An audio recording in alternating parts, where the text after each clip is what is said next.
কামারহাটিতে চ্যাটার্জি বাড়ির জোড়া দুর্গাপুজোর তোড়জোড় চলছে জোর কদমে। শতাধিক প্রাচীন বাঙালির শ্রেষ্ঠ উৎসব দুর্গাপুজোকে কেন্দ্র করে কামারহাটি বিধানসভার অন্তর্গত চ্যাটার্জি বাড়ির পুজোয় রয়েছে পরমতে পরমতে ইতিহাস। পাড়ায় পাড়ায় থিমের লড়াইয়ের মাঝে কামারহাটি পৌরসভার 1 নম্বর ওয়ার্ডের অন্তর্গত ঠাকুরদাস চ্যাটার্জি রোডের ধারে দ্বিতল বিশিষ্ট অবস্থিত চ্যাটার্জি বাড়ি। একদিকে এই বনেদি বাড়ির পুজোর প্রস্তুতি চলছে জোর কদমে, আরেকদিকে চ্যাটার্জি বাড়ির বারোয়ারি পুজোর শেষ মুহূর্তের প্রস্তুতি নিয়ে ব্যস্ত উদ্যোক্তারা। 1910 সালে কামারহাটি পৌরসভার 1 নম্বর ওয়ার্ডের অন্তর্গত গঙ্গার পাড়ে HM চ্যাটার্জি রোডের ধারে শুরু হয় কামারহাটি সার্বজনীন দুর্গোৎসব কমিটির পরিচালনায় দেবী দুর্গার আরাধনা। মুসলিম অধ্যুষিত এলাকার মাঝে নিয়ম নিষ্ঠা ভরে সাড়ম্বরে বিগত 114 বছর ধরে এই পুজোর আয়োজন করা হয়ে থাকে। 15 বছর টানা এই চ্যাটার্জি বাড়ির উদ্যোগে বারোয়ারি পুজো হলেও পরবর্তীতে রাজনারায়ণ চট্টোপাধ্যায়ের বাড়িতে 1925 সালে প্রথম আনা হয়েছিল জগদম্মাকে। সেখান থেকে আবার চ্যাটার্জি বাড়ির ঠাকুর দালানে দেবী দুর্গা রেখে আরাধনার আয়োজন করা হয়, যার নাম ঈশ্বরাশ্রম।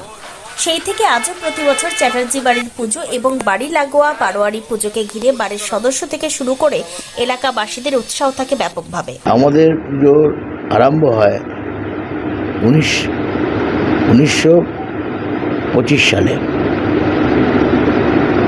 তখন আমার বাবা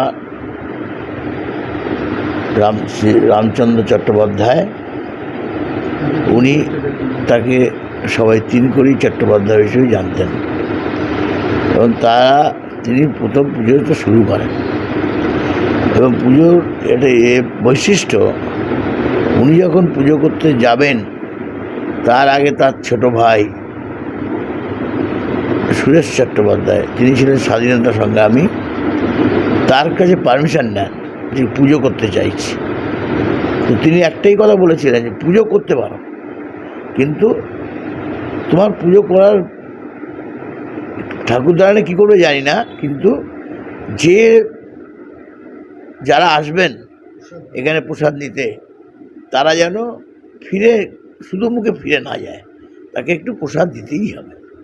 সে একটা বাতাসা হোক বা ভাত হোক, খিচুড়ি হোক, যা দেবে সেটা যেন চলে।